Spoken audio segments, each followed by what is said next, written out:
அரசியல் செய்திகள். முதலில் தலைப்புச் செய்திகள். திணறும் விஜய் பதவியேற்பு விழாவில் அதிரடி மாற்றம். திமுக அதிமுக கூட்டணி தமிழகத்தில் அடுத்தடுத்து ட்விஸ்ட். மத்திய கிழக்கின் தற்போதைய நிலைமை குறித்து வெளிவிவகார அமைச்சு அறிக்கை.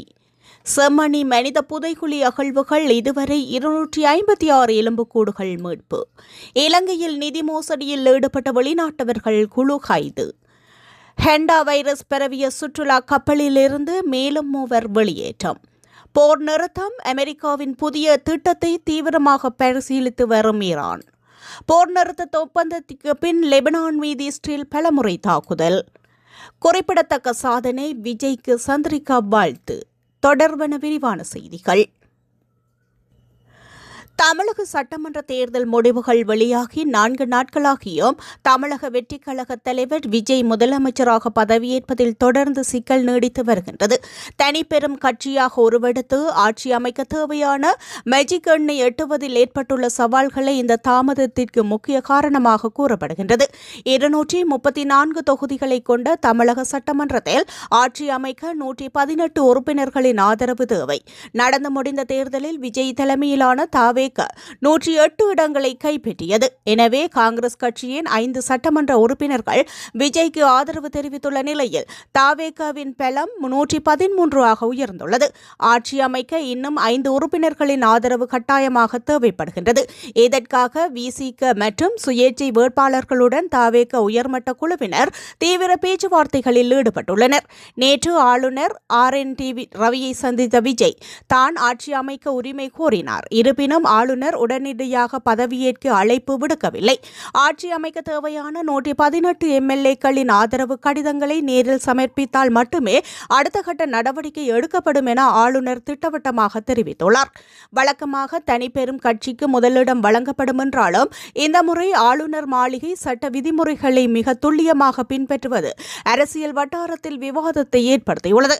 தமிழகத்தில் நிலவும் இந்த சாதாரண அரசியல் சூழ்நிலையை பயன்படுத்தி அசம்பாவிதங்கள் ஏதும் நடக்காமல் தடுக்க மத்திய உளவுத்துறை மாநில அரசுக்கு எச்சரிக்கை விடுத்துள்ளது. இதனை அடுத்து ஆளுநர் மாளிகை, தாவேக தலைமை அலுவலகம் மற்றும் முக்கிய தலைவர்களின் வீடுகளுக்கு 3 அடுக்கு போலீஸ் பாதுகாப்பு போடப்பட்டுள்ளது.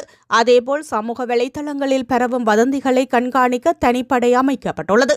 ஆளுநர் தற்போது அரசுமுறை பயணமாக வெளிமாநிலம் சென்றுள்ளதால் அவர் சென்னை திரும்பும் வரை பதவியேற்பு குறித்த அதிகாரப்பூர்வ அறிவிப்பு வெளியாக வாய்ப்பில்லை. எனினும் வரும் மே 10ஆம் தேதிக்குள் பெரும்பான்மைக்கு தேவையான ஆதரவு கடிதங்களை திரட்டி மிக பிரமாண்டமான முறையில் பதவியேற்பு விழாவை நடத்த தாவேக திட்டமிட்டுள்ளது. தமிழகத்தில் அண்மையில் நடந்து முடிந்த சட்டமன்ற தேர்தல் ஒரு தொங்கு சட்டமையை உருவாக்கியுள்ள நிலையில் ஆட்சி அமைக்க ஆதரவு கோரி அதிமுக தரப்பிலிருந்து திமுகவிற்கு தூது அனுப்பப்பட்டதாக தகவல்கள் வெளியாகியுள்ளன. இருப்பினும் அதிமுகவினால் முன்வைக்கப்பட்ட இந்த முன்மொழிவை திமுக தலைமை நிராகரித்துவிட்டதாக அறிய கிடைத்துள்ளது. மக்களின் தீர்ப்பிற்கு எதிராக செயல்பட தங்களுக்கு விருப்பமில்லை என்பதால் எதிர்க்கட்சி வரிசையில் அமர்வதில் தாங்கள் உறுதியாக இருப்பதாகவும் திமுக தரப்பில் தெரிவிக்கப்பட்டுள்ளது. இந்த விடயம் தொடர்பில் மக்களவை உறுப்பினர் கலாநிதி வீரசாமி தமது எக்ஸ் கணக்கில் குறிப்பிடுகையில் வலிமையான எதிர்க்கட்சியாக செயல்பட திமுக முடிவு செய்துள்ளதாக குறிப்பிட்டுள்ளார். இதற்கிடையில் தமிழக வெற்றிக் கழகம் அமைக்கவிருக்கும் ஆட்சிக்கு ஆதரவு அளிக்கப் போவதில்லை என்பதை அதிமுக மீண்டும் உறுதிப்படுத்தியுள்ளது. முன்னதாக தமிழக வெற்றிக் கழக தலைவர் விஜய் புதிய ஆட்சி அமைக்க உரிமை கோரி ஆளுநர் மாளிகையில் ஆளுநர் ராஜேந்திர ஆலோசகரை சந்தித்துள்ளார். இதனைத் தொடர்ந்து 16வது தமிழக சட்டமன்றத்தை மே 5 முதல் அமலுக்கு வரும் வகையில் ஆளுநர் கலைத்தார். தமிழக சட்டமன்றம் தேர்தல் 2026 தாவேக 108 இடங்களில் வெற்றி பெற்று தனிப்பெரும் கட்சியாக உருவாகியுள்ளது.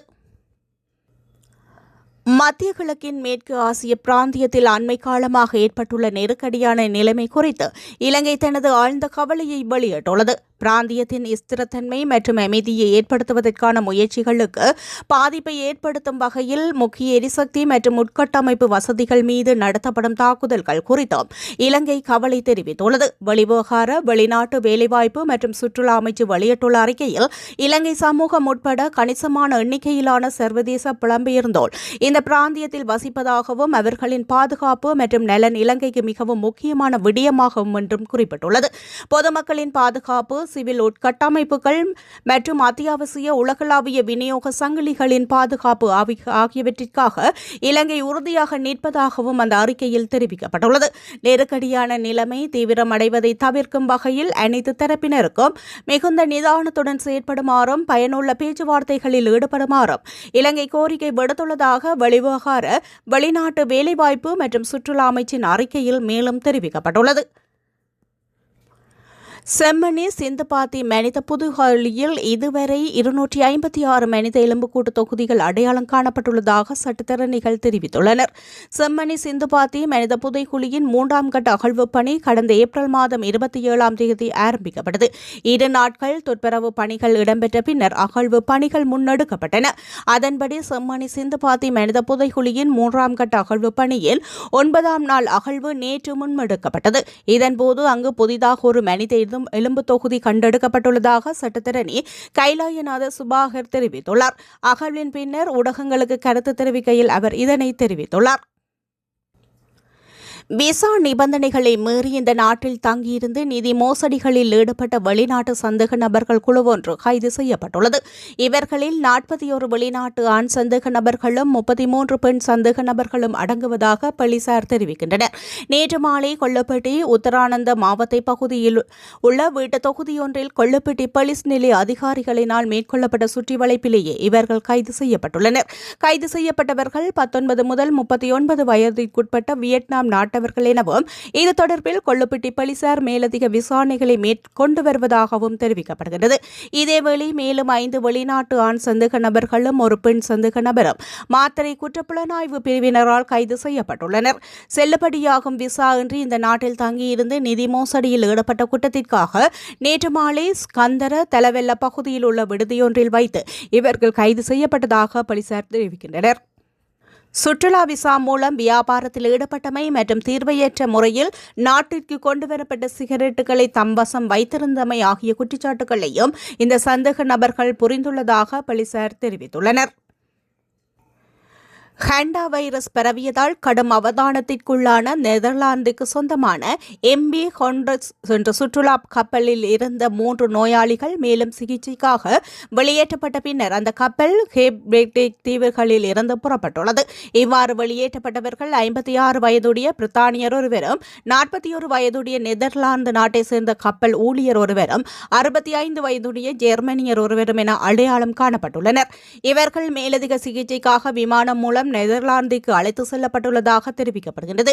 வெளியேற்றப்பட்டவர்களில் 2 ஏற்கனவே நெதர்லாந்தில் வைத்தியசாலையில் அனுமதிக்கப்பட்டுள்ள நிலையில் 3வது நபர் பயணித்த விமானம் தாமதமாகியுள்ளதாக கப்பல் நிறுவனமான ஓசேன் வைட் எக்ஸ்பிடிஷன் தெரிவித்துள்ளது.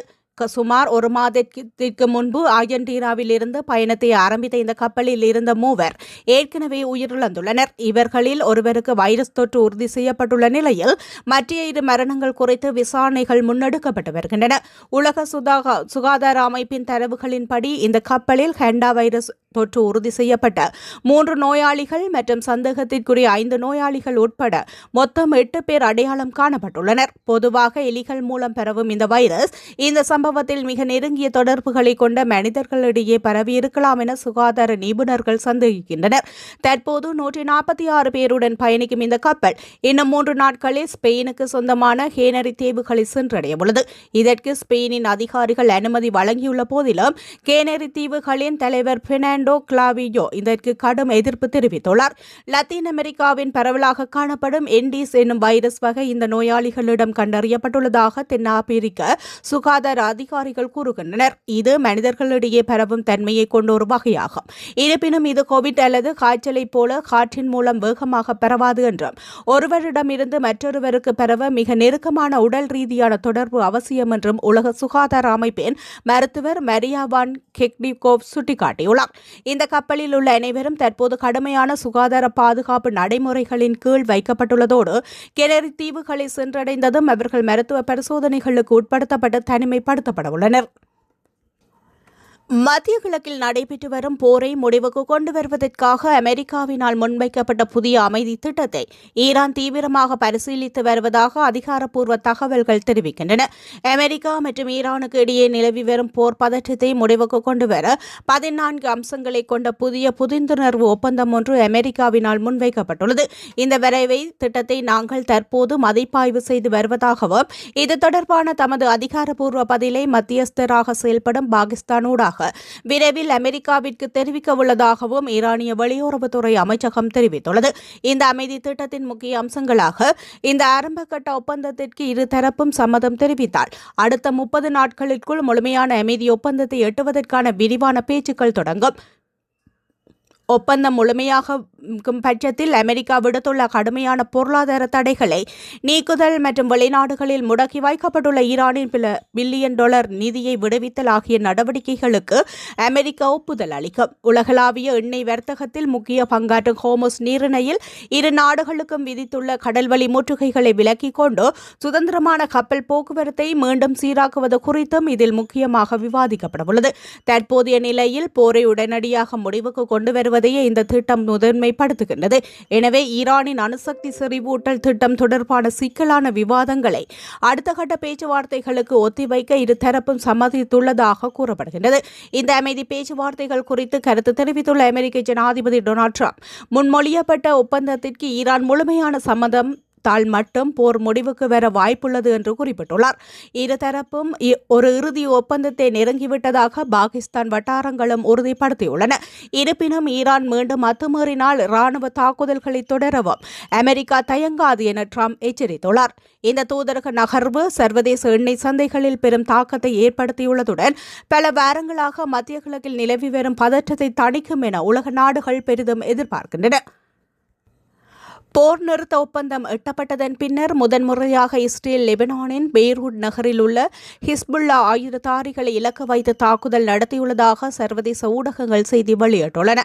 இந்த தாக்குதல்களை தொடர்ந்து பெரும் தீ விபத்து ஏற்பட்டுள்ளதுடன் கட்டிடம் ஒன்றும் பலத்த சேதமடைந்துள்ளது. இதுகுறித்து கருத்து தெரிவித்துள்ள இஸ்ரேலிய பிரதமர் பெஞ்சமின் நெதன்யாகு ஹிஸ்புல்லா அமைப்பின் ரதவான் படையணியின் தளபதி ஒருவரை இலக்கு வைத்து நடத்தப்பட்ட இந்த தாக்குதல்களுக்கு தான் தனிப்பட்ட ரீதியில் அனுமதி வழங்கியதாக குறிப்பிட்டுள்ளார். ஹிஸ்புல்லா உறுப்பினர்கள் கூட்டம் ஒன்றில் இருந்தபோது அந்த நாட்டு நேரப்படி இரவு 8 மணியளவில் இந்த தாக்குதல் நடத்தப்பட்டுள்ளது. எனினும் இந்த தாக்குதல் குறித்து ஹிஸ்புல்லா அமைப்பு இதுவரை எந்த பதிலையும் வழங்கவில்லை. அமெரிக்க ஜனாதிபதி டொனால்ட் ட்ரம்ப் கடந்த ஏப்ரல் 16ஆம் தேதி இஸ்ரேலுக்கும் லெபனானுக்கும் இடையில் போர் நிறுத்த ஒப்பந்தத்தை அறிவித்ததன் பின்னர் பெய்ரூட் மீது நடத்தப்பட்ட முதல் தாக்குதல் இதுவென்பதும் குறிப்பிடத்தக்கது. இலங்கையின் முன்னாள் ஜனாதிபதி சந்திரிகா பண்டாரநாயக்க குமாரதுங்க தமிழ்நாட்டின் முதலமைச்சராக தேர்ந்தெடுக்கப்பட்ட தவேக தலைவர் சி ஜோசப் விஜய்க்கு வாழ்த்து தெரிவித்துள்ளார்.